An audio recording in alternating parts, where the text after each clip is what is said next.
You ask Tiger to calculate. This deals with finding the midpoint between 2 points. The midpoint between the 2 points is 38,56. Let's solve it step by step. Plot the 2 points and calculate the midpoint using the formula.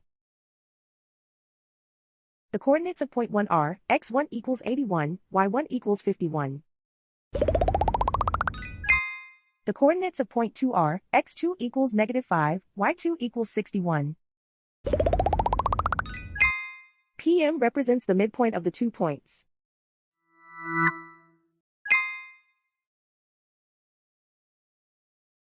Use the x values in the midpoint formula to find the midpoints x. x1 equals 81.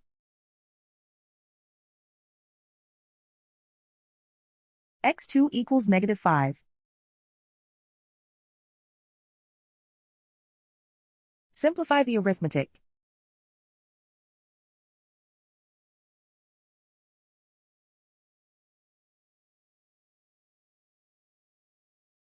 Use the y values in the midpoint formula to find the midpoints y.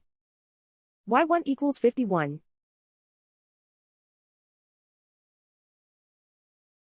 y2 equals 61.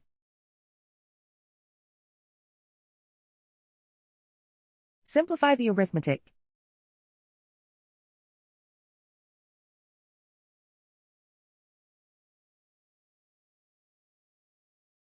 And so, the midpoint is 38,56.